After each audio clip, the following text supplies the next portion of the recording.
What's going on? What's going on out there, good people? What's going on? What's going on out there, good people? This is Hype Jones, and it is what it is. It is what it is. Shouts out. Thank you for the ATR family for putting this platform together. It is what it is, coming to you live every Friday at 8 o'clock. Every Friday at 8 o'clock. I'm glad you tuning in. Make sure you share. Today, when I got my mail, guess what I got today? I got my absentee ballot today, y'all. And in it, I live in the state of Georgia. For those people who don't know, the absentee ballot is changed a lot. They put a lot of language and conversation on the absentee ballot, but this is information that I think that is easy for us to make sure that we can overcome. I think the biggest issue we need to do in this community is make sure you either have an identification card or a driver's license as soon as possible. Identification card or driver's license as soon as possible. They are targeting African Americans because they think that we don't have driver's license and ID cards, and we're going to prove them wrong this year and next year. So what I'm asking you to do is go out there, share. Hey, Miss Jones, or faithful Miss Jones, I appreciate you for joining in on the show. Looking forward to going and having some good dialogue, some good conversation today. We're going to talk about the structure and the makeup of the U.S. government, and then we're going to break down how that structure plays into local politics, as well as making sure we cover, like I said before, it is voting season, November the 2nd across these United States of America. Well, in the state of Georgia, I'm going to say voting in the state of Georgia, November the 2nd in the state of Georgia. We have elections across the state of Georgia. We have all kind of municipalities that have stood up and standing up. Shouts out to Swainsboro. We got a young lady on that ballot right there in Swainsboro. Shout outs to her. Shout outs to Jessup. We got Jessup, Georgia here in the state of Georgia. You got Atlanta elections going on right now. We got elections right here in Chatham County, Port Wentworth, Garden City, Tybee Island, Bloomingdale. We have elections across the state of Georgia that is going to change the scope of how we look when it comes down to 2022. And so I'm asking you once again to please share. Give me just a second, y'all. Give me just a second. Got to make sure we don't lose no power here, y'all. I don't know what happened. We got to make sure we share.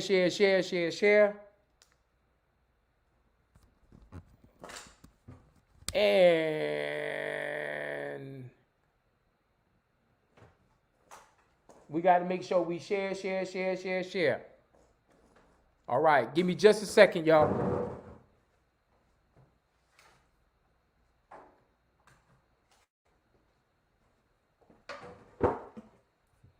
Yes, sir. I'm back. I apologize for that. We got to make sure we share. As we go out there and share. Give me 2 seconds and I'll make sure I get us moving and motivated.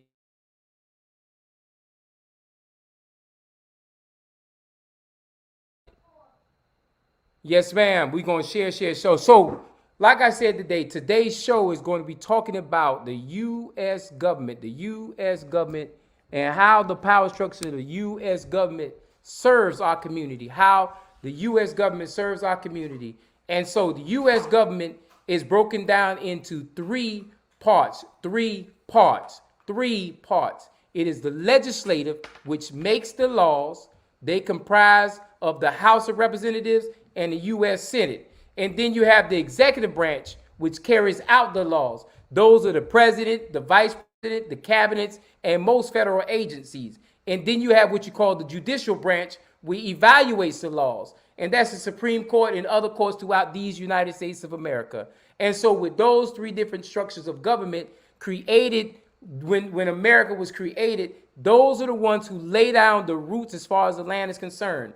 You have the legislative, the executive, and the judicial branch. And we broke it down in these three components. And because these three components are different branches, the government structure that we come up with was created to make sure that they kept each other in check. And so when we talk about keeping them in check, you got the president who can veto anything that the legislative branch creates by Congress. And then it also makes sure it makes the nominations for federal agencies. And then we talk about Congress. Congress can confirm or reject the president's nominees. and can also remove the president from office in exceptional circumstances. So when we want to remove somebody out of office, as far as the president is concerned, then Congress can step in and do those things. And the justice of the Supreme Court, they can overturn unconstitutional laws and are nominated by the president and then confirmed by the Senate. Donnie Black, what's going on with you people? And so basically, because of these different kind of groups, because we have the legislative branch, we have the executive branch and the judicial branch, we have a rule of government that protects us as citizens of these United States.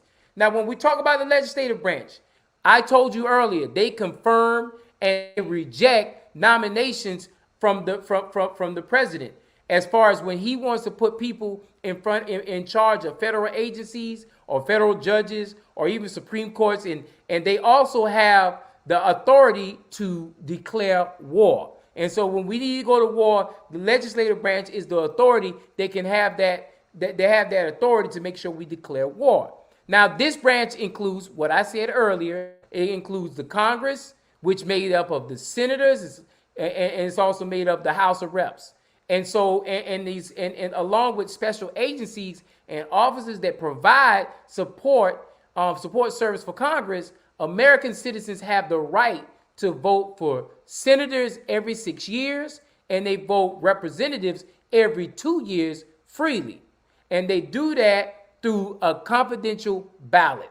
And so basically, when we're talking about legislative branch, they're the ones who put laws into effect. And the reason why I pick on them harder than I'm going to pick on the other two is because when we talk about the legislative branch, it's very, very, very, very, very, very, very important for us to make sure that every 2 years, whoever represents us in the House of Representatives is somebody who's going to take care of all people. Now, we can talk about not my buddy, who is actually my representative, but guess what? He is not over the last, I think he's been in office 8 years, has not fulfilled that term. Now, when you talk about power, when you put people in these positions, they're able to make sure that they change the narrative, not just in our community, but for the whole United States of America as a whole. And in current terms, right now, the legislative branch, when we talk about Congress, the majority is being ruled by the Democratic Party, because you have 48 senators tied to the Democratic Party, and you have 2 independents, and then the tiebreaker is done by the vice president, who serves as the president of the Senate. And so basically, when we talk about the power structures that be, we need to understand government, because understanding government will actually help us out learning what we need to do next. And so when we talk about Congress, we're talking about the House of Reps and the U.S. Senate. And those two groups are the ones who are responsible for creating laws for our country to make sure that our country has fair and prudent process. Right now, 2 things that are very, very, very important that are going through the halls of the Senate right now is when you talk about the John Lewis bill. And we're talking about John Lewis bill, which would take care of the rights of America when it comes to voting rights for the whole United States of America. Because if you notice anything, last week I talked about it, all these states are hijacking, all these states are hijacking the way they vote, because they understand we're 50 states that make the United States. And so if they divide us into 50 states and they control the narrative of how we go out there and vote, because we went out there and we changed the conversation last year and how we vote, that is how we change the narrative as far as moving forward is concerned. And so now I'm going to flip over to the executive branch.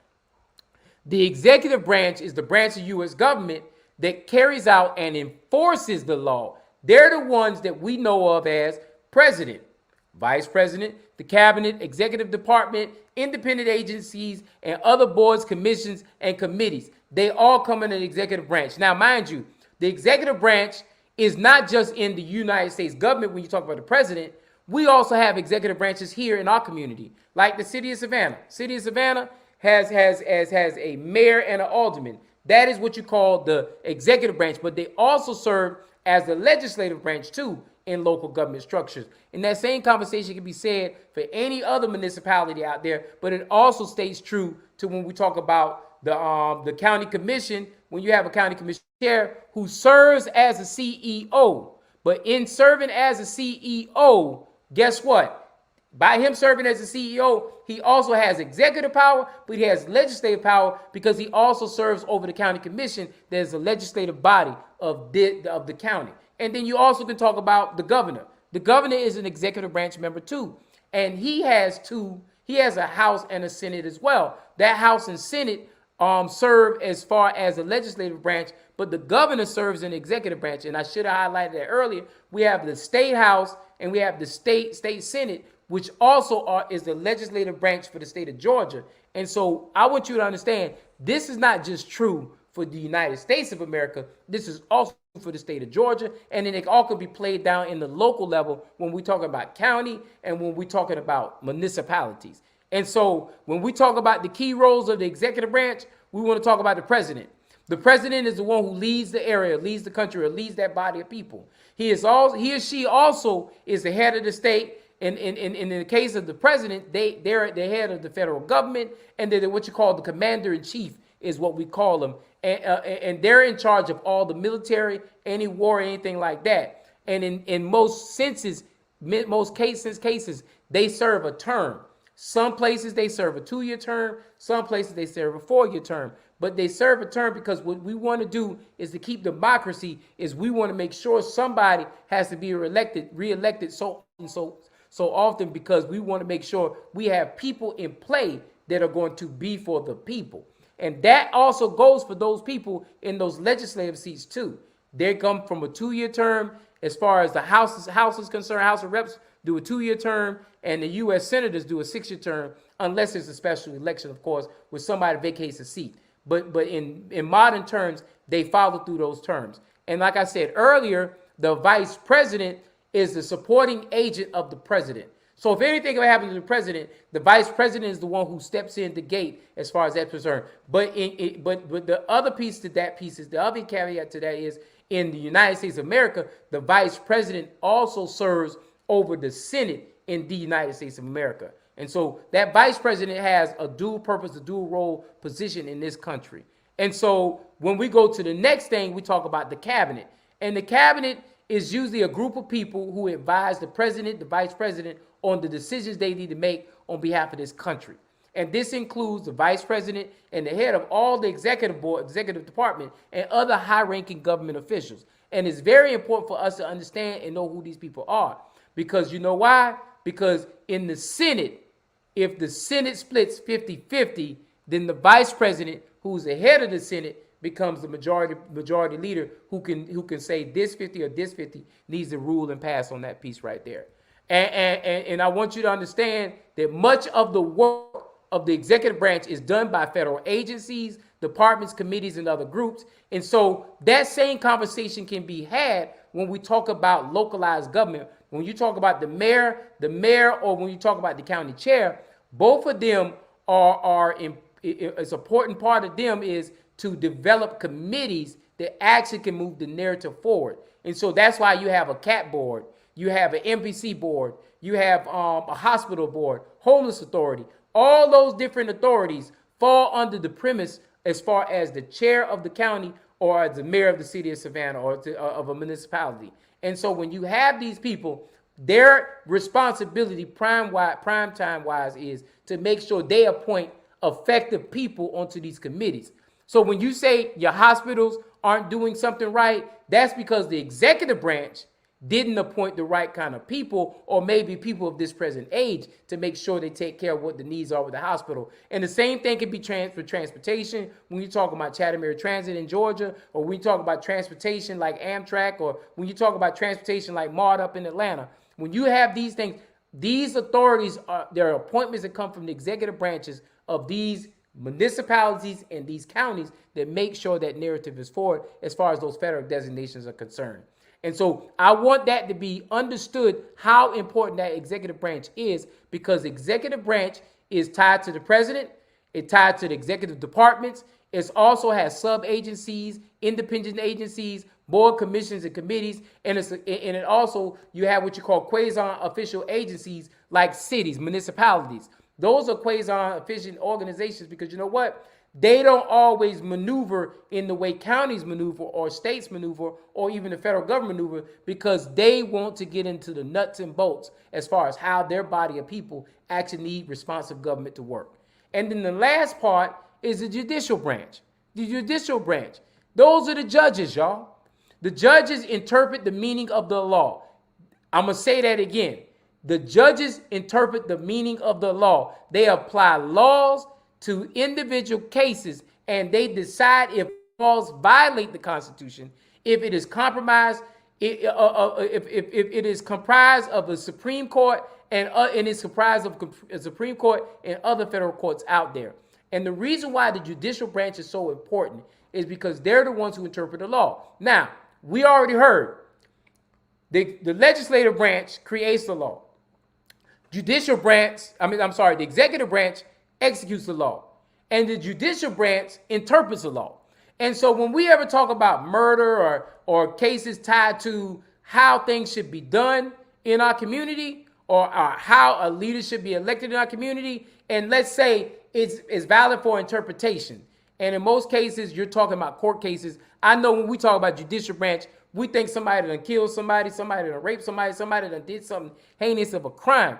But there are other judicial cases that set precedents for later cases to actually be heard. And so it's so important for us to make sure that judicial branch people are the right kind of people for us. Because when it comes down to decisions, if it's not somebody who's sensitive to understand the nature of what our problems are, then we're going to keep losing on those levels. And so, as we know, the Supreme Court is the highest court of all courts. And then you have your federal courts, and then you have those lower tier courts like your recorders courts, your Supreme Court, superior courts, all your other courts, municipal courts, all your other courts that are down lower level courts that are very, very, very important to the everyday ordinary person. A lot of these courts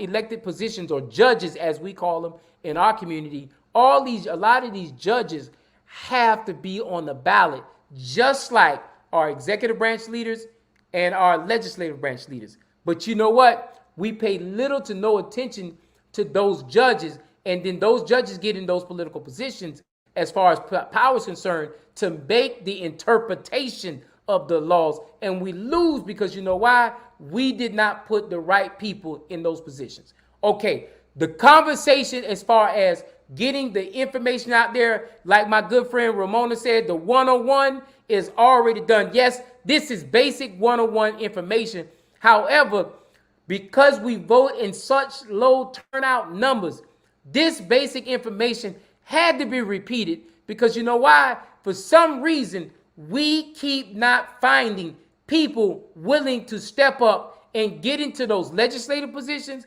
in those executive positions, and even in most cases, those judicial positions. And I understand the judicial positions are a lot harder to get involved in because you have to have the law degree. Now, at one point in time, you didn't need a law degree to get in some of these. A magistrate court is what I was thinking of. You didn't need a law degree to get a magistrate court. But what was happening is you were starting to have a higher turnover rate as far as people who were common people who made things fair to start getting these magistrate seats. And so guess what? They started making sure they pushed the fact that lawyers got involved in that. And see, I'm the highest proponent of, I'm not about lawyers, and I understand lawyers understand law better than most people because they're the ones who have to do the battle as far as the interpretation of the law. And what they've always come to me and said, well, when we talk about state reps, state senators, or U.S. House reps and U.S. House senators, we need to be incorporating lawyers into those positions because they know how to write laws. I understand with the monolithic thought process that, but at the same time,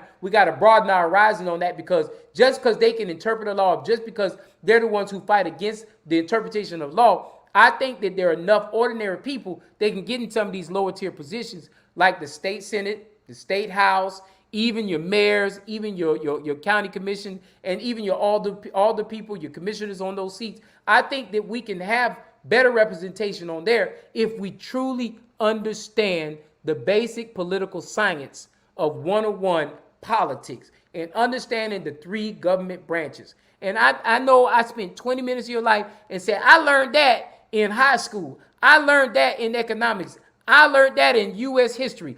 I understand we learned that, but for some odd reason, we have not found a way to apply what we learned. And guess what? We need to make sure that we're pushing the narrative forward to push those kind of right people in play. Shout outs to one of my favorite representatives. He's on the chat, Derek Milo. How you doing, my friend? And he said, I write bills all the time, not a lawyer. I do just fine because policy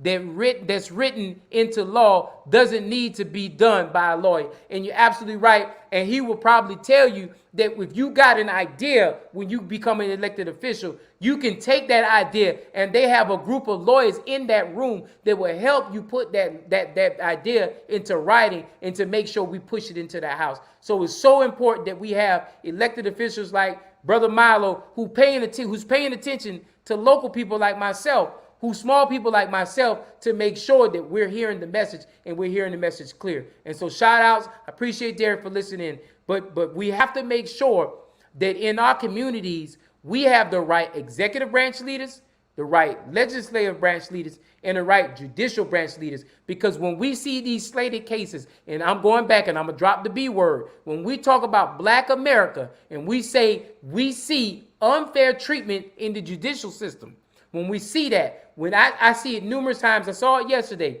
I saw a young lady. She was African American. I saw a young lady. She was Caucasian, and they went to the same judge. And the African American had 5-6 less infractions against her than the white lady. And then the African American actually said, she pled guilty, and the white lady pled guilty, and they got different sentences. And the reason why this happens in America is because we aren't involved in the judicial system and we're not involved in the elected position. And we have to make sure that we got the right people representing us. They determine if it's conditional or not, and the words you use, like shall or as nearly as possible or must, those words can change the dynamics of a bill. And you're absolutely and he said it's constitutional. Y'all got that. And I appreciate you, Derek, for helping us out with that piece right there. It's so important for us to make sure that we have people that represent people. And so I know in my current community, there's a lot of conversation going on because one of my state seats is up for election. And it's up for election, and 5 people are vying for that state seat. And I had a conversation with somebody the other day who actually lives in that district. And my conversation with them was, I said, well, do you realize something's going on? First off, they didn't even know that the person who used to be in the seat was no longer in the seat. And they didn't even know the person had been deceased. And so that's one issue that we have to deal with. The other issue was they didn't even know that an election is on the ballot come November. And we cannot be that as citizens in these United States of America. We have to be in understanding mode. We have to be in hype mode. We have to be in alert mode right now because there's a takeover of American rights coming right on the forefront in 2022. And if you're not ready, then guess what? We're going to lose on that effort. And it's so important that we step up to the gate and we do everything we can to get this thing right, because we're only going to have one chance at it. And depending on who gets in those offices come next year in the state of Georgia, and I'm going to pick on the state of Georgia, shouts out to the other 49 states, but in the state of Georgia, if we do not get this thing right, come 2022, come 2023, I might have to move to Canada. I might have to move to one of these states, because you know what? We need to make sure we stay focused, we stay vigilant, and we stay on guard. There are a lot of people in our community that are not for us. There are a lot of people in our community that are not for us. And there are a lot of laws that were written 10, 15 years ago that are now starting to affect me at my age of 46 that was written when I was 31.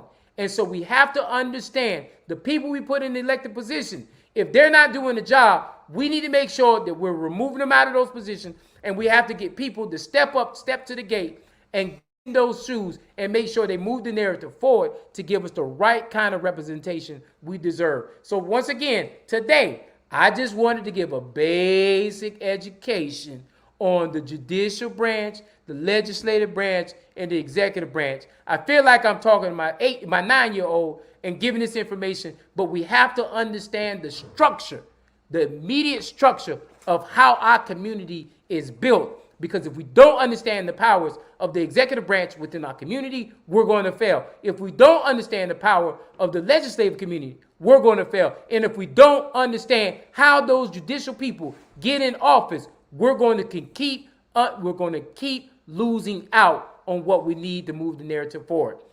When we talk about these conversations, y'all, I am giving you basic information, but really and truly, if you really want to understand this whole thing, America was built on one principle. You know what that one principle was?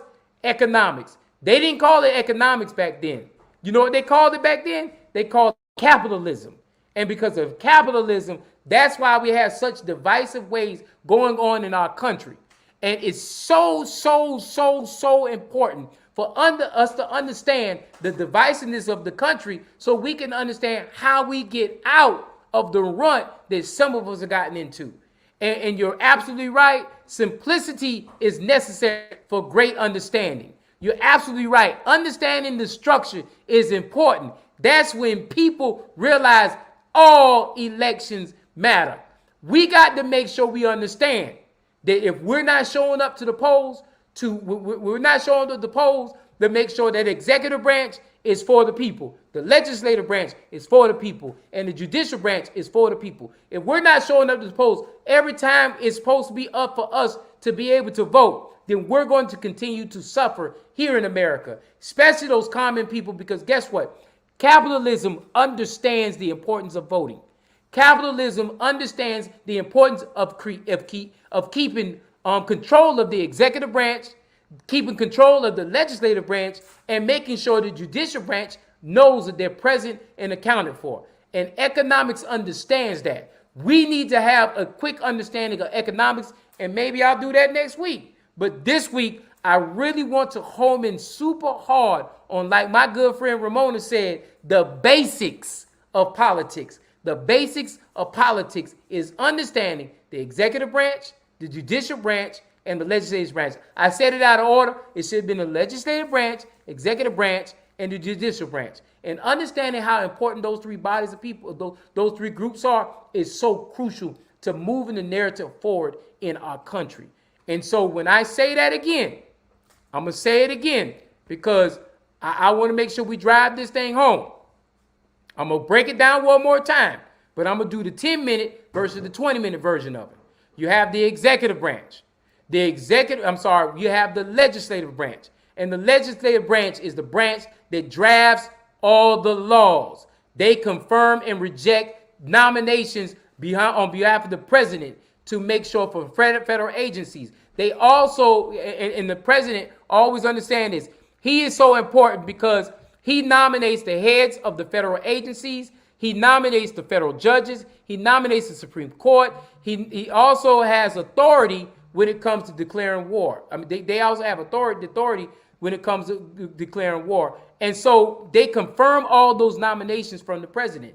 It's so crucial. It's so important that we have a legislative branch that listens to the people. We have a legislative branch that does the work for the people. It's so important that we move that narrative forward when we talk about the legislative branch and understanding what they do for this country. That branch is so important because guess what? Any law that is written, there are laws that are written 300 years ago. There are laws that are written 30 days ago. There are laws written yesterday. But those laws carry for a lifetime until another law takes that law out of practice. Keep that in mind, y'all, when we're talking about the legislative branch. The legislative branch is the U.S. Congress, and the U.S. Congress is made up of the Senate and the House. And who leads the Senate? The Vice President leads the Senate, which leads me and segues me into the executive branch. And the executive branch is the one who enforces the law or carries out the law. And we talk about the president, the vice president, the cabinet, and the executive departments, independent agencies, and other boards, commissions, and committees. But that same conversation can be segued down to when we talk about local government, when we talk about the mayor and city council, and when we talk about the county commission and the county commissioners. So when we talk about that, but see, the difference between those bodies is when we talk about a mayor and city council, and we talk about the county commission and the commissioners, they serve dual roles. They serve as executive branch and they serve as legislative branch. When you're talking about localized government, when we're talking about tangible government that affects you every single day, as far as street lights, as far as paving streets, as far as taxes, as far as doing splash, as far as all those things are concerned, those are tied to the executive branch.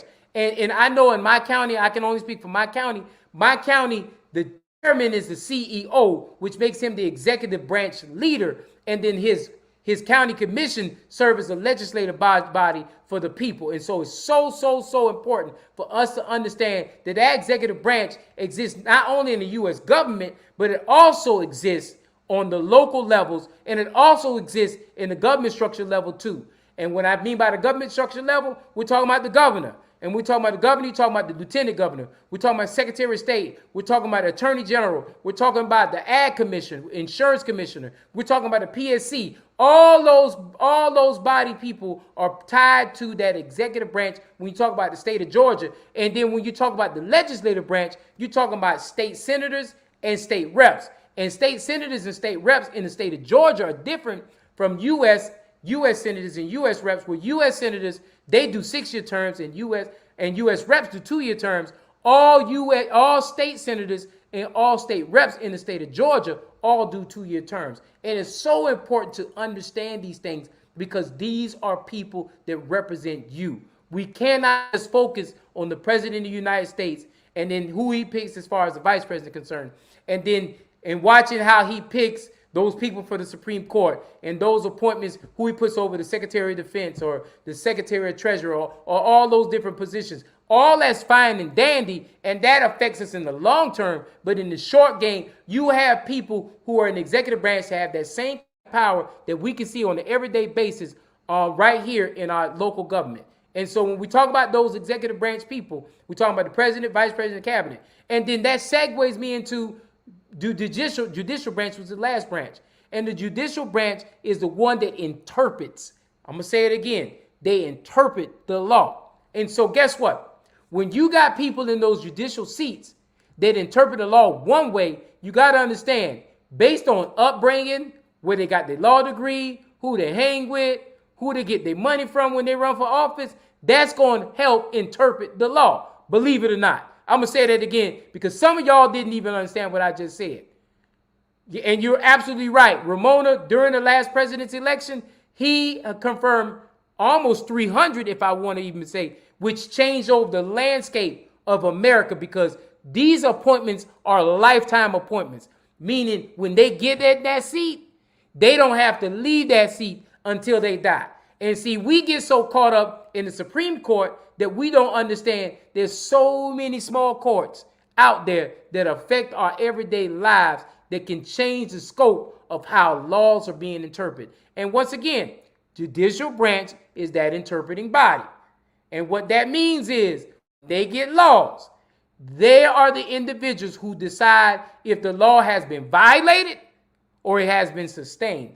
And you're absolutely right. Keep your children out of judicial. Yes, ma'am. Keep your kids out of judicial and penal system. It is so important. But they're the ones who interpret the law. They're the ones who apply law to individual cases. They're the ones who tell you if you're innocent or you're guilty. Now, if you heard what she said, our last president put 200 people who are affiliated to his position, his authority, his thinking. And so what that means is that's going to be an influx of more than 200 people who will affect how we do business in as far as the interpretation of the law in America. And because over 200 people are tied to him, that thinking is now tied to this country. And so that's how important it is to make sure that we show up the presidential elections. That executive branch I spoke of earlier is so important because they are the ones who appoint all these positions. And so when we talk about the judicial branch, it's so important. But I want you to understand when this country was written, it has some checks and balances out there. And I just got on the phone with a good friend. I got to call her back. But they have some checks and balances. And each branch of government had checks and balances like so. The president can veto legislation created by Congress and nominate heads of federal agency. And so that's the big piece that he can do as the president of the United States, as the executive branch of the United States. Congress confirms or rejects the president's nominees and can remove the president from office in exceptional circumstances. That's that legislative body where they can keep a balance on the executive branch. And then the justice of Supreme Court, who can overturn unconstitutional laws, are nominated by the president and then confirmed by the Senate. So the judicial branch is nominated by the executive branch and then confirmed by the legislative branch. That is how this country was formed. We made sure that we had checks and balances in the system. Now, I'm not going to go far left because I told you I was going to take 10 minutes and it only took 7 minutes to do that conversation. Legal interpretation for decades. And you're right. It will affect legal interpretation for decades and beyond. And I said that, and it's very, very, very true. Your grandkids, my grandkids may be affected by what laws are created today. And it's so important that we have people with hearts like us, the people I'm talking to. I'm not talking about them people that's all up there, because we do have some good people up there, but there's some bad people up there too. But if we want to make sure that these laws help us, we got to ensure that we put the right people in those positions. And so with that being said, and I see my thing is slowing down. With that being said, it's very, very, very, very, very, very important for us to make sure we get the right people in play. It's very, very, very important for us to get the right people in play. Let me do something right quick because this might help out. So when we get into the weeds of things and we talk about how we want to move the narrative forward, we got to make sure we look at how things was and what we need to move the narrative forward.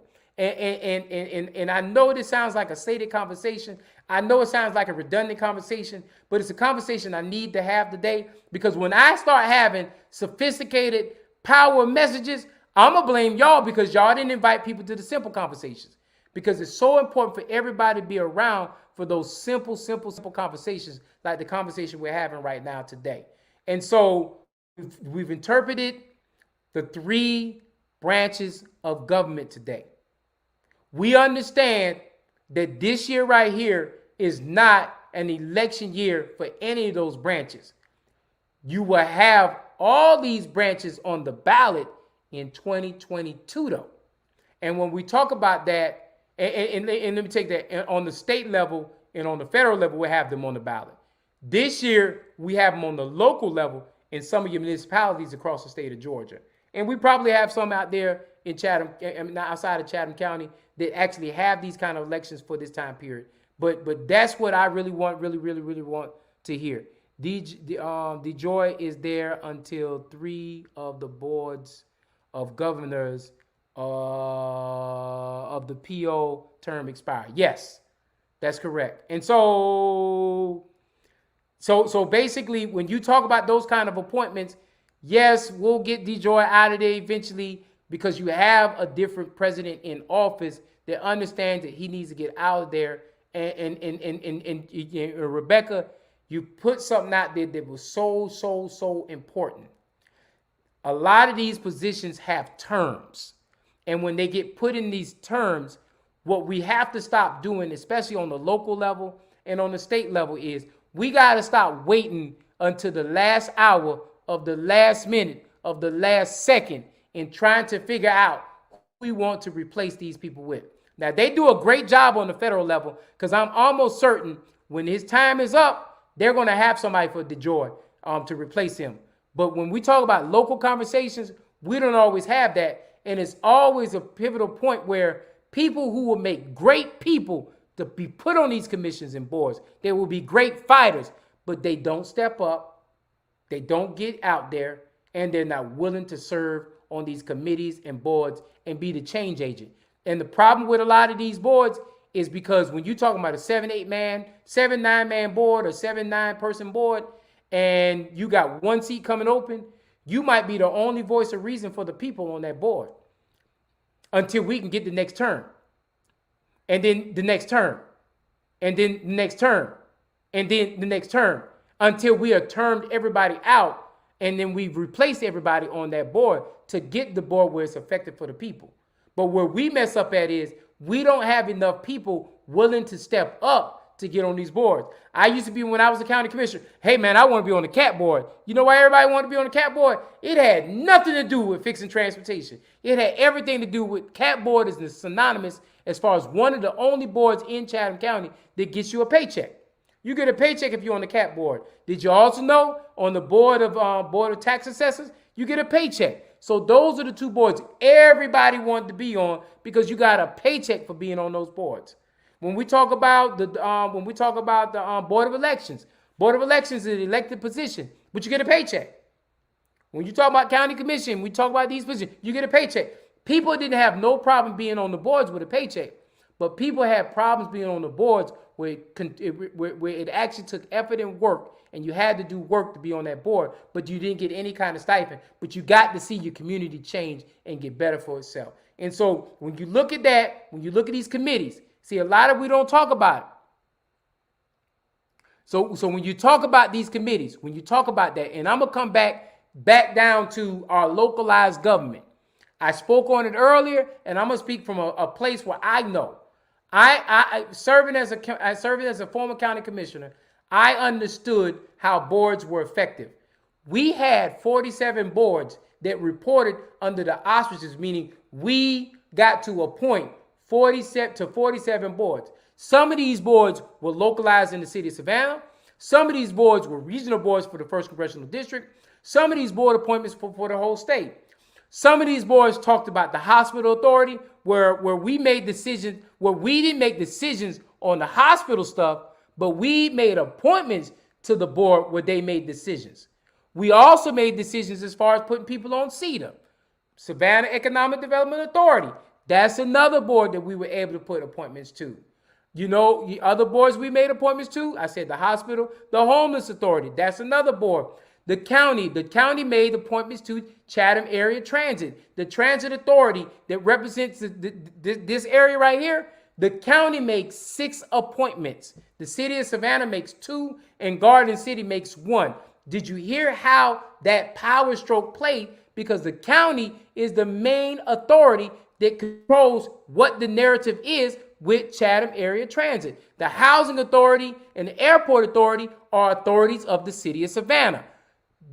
Chatham County don't have anything to do with that. That's tied to the municipality of Savannah, Georgia. And those appointments come from the city of Savannah.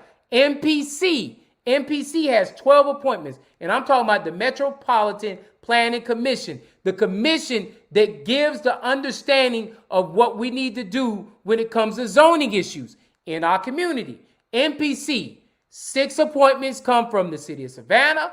6 appointments come from the county, because the MPC represents the county and the city of Savannah. Now, for all those people who aren't novelists, when we get into 102, I'm going to tell you how important the MPC is, because the MPC right now is tied to drawing the lines for the county as far as the 8 districts are concerned. That affects the school board, which is also an executive authority I did not mention, and the county. And so those lines will be effective, and they're going to draw the lines, but they still have to be approved by the state legislature. And so when you talk about these lines, when you talk about the growth, because how important those lines are is this: when those lines are drawn and then they go up to state legislature and they get approved, right? That means that you may be living in one area today.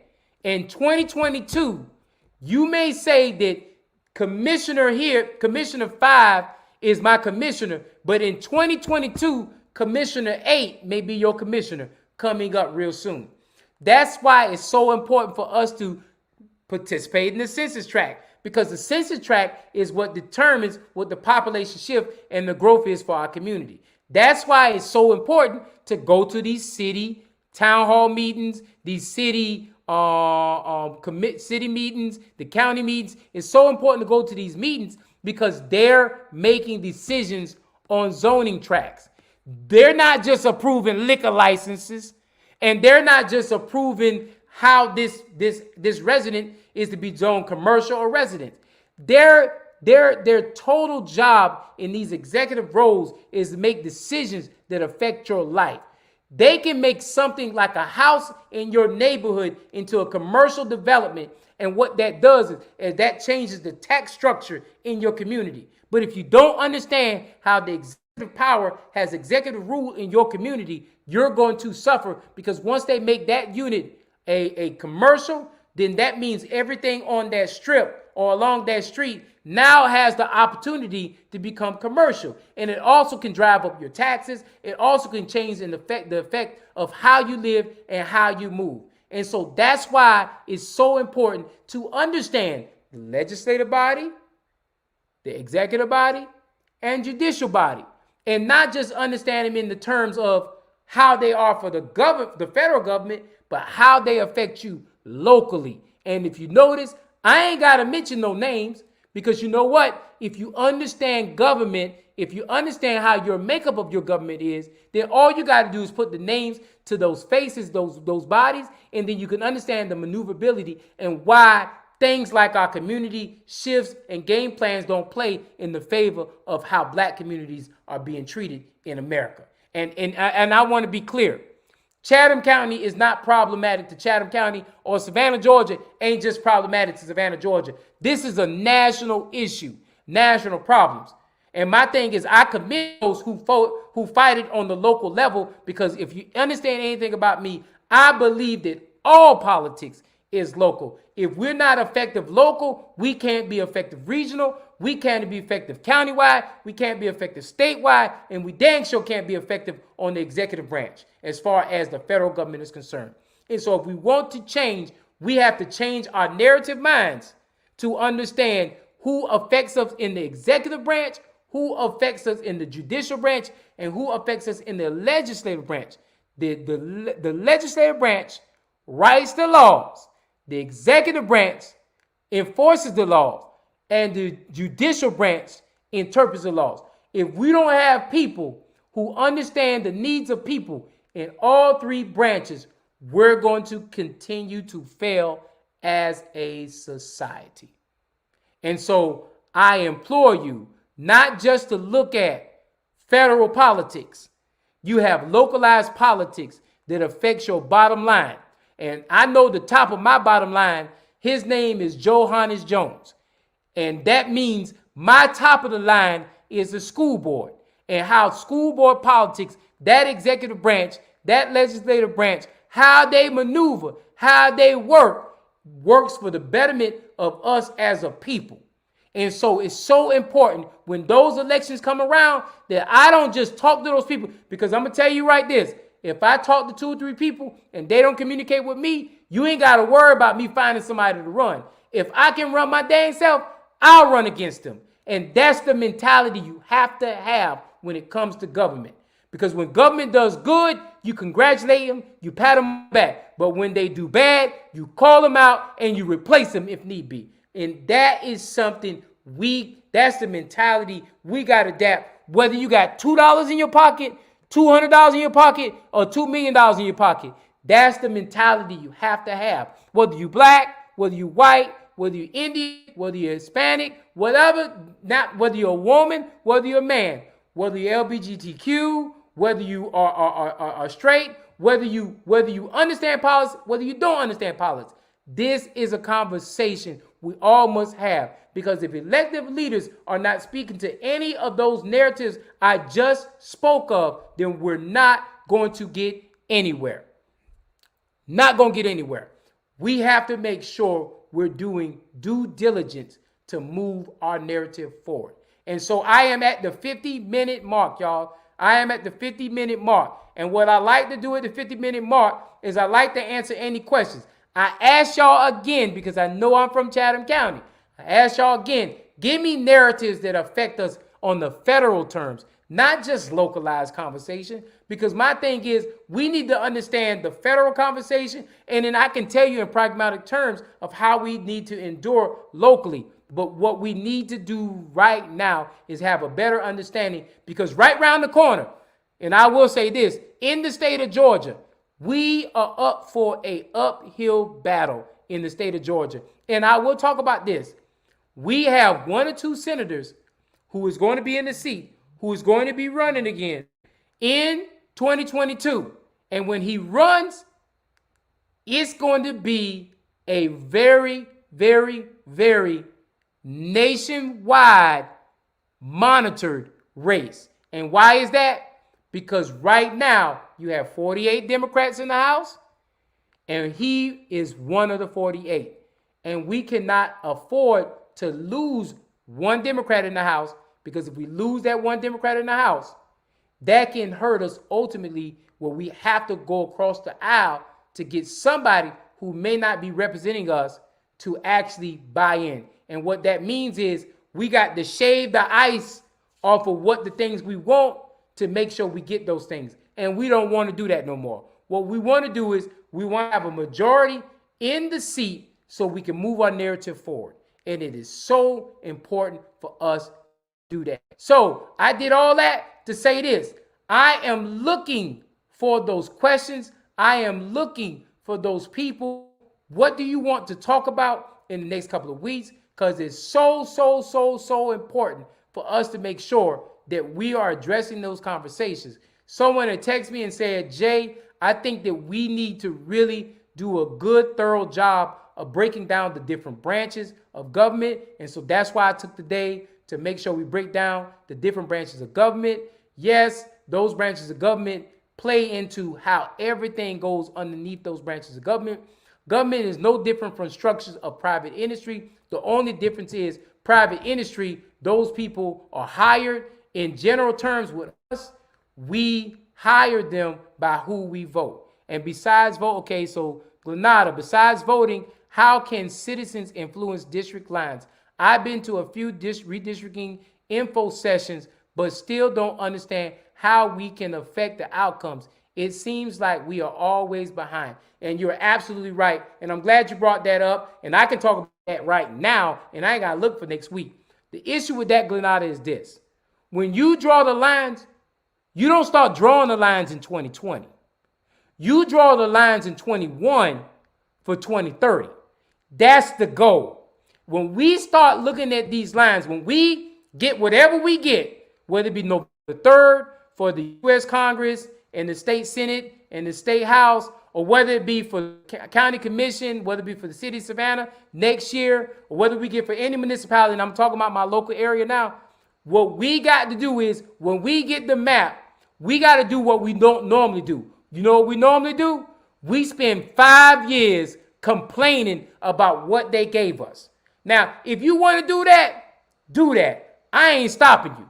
When I get the map, what I'm going to do is I'm going to strategically look at the areas that affect my term, my narrative, and I'm going to find those votes so I can make sure I get the right representation when it comes time for the election season to happen. I'm going to stay proactive. I'm not going to go back and complain about a map that was written in 2018 that was presented in 2021 and then voted on, and they already have all the answers to all your questions. We got to stop that. That's the issue. We're behind because we're always playing the behind game. What we have to do is move the narrative forward. And what you have to do is when those lines are written, you need to start planning on what we need to do moving forward to replace those people in those positions. If it's a countywide position, it doesn't matter because guess what? Those lines don't draw. Those don't change. But if you're talking about the city of Savannah, I use that. If you're talking about the 6th district, let's say the 6th district inherited one community but lost another community. Then what we need to do is immediately bring that community into our community and talk to those forward-thinking people so we can start pressing the issue so when the next election comes, you're already on the same page and you're already moving the narrative forward. Because let me tell you something. Economics is doing this. The people aren't. And that's why we're always behind, Glenada. And so I hope I answered your question. Are there anything else that you need me to talk about? I hope I answered your question, Glenada. Is there anything else we need to talk about? Well, with that being said, hey, I want us to all understand, we can control our narrative. But what we have to do is we have to be forward thinking people.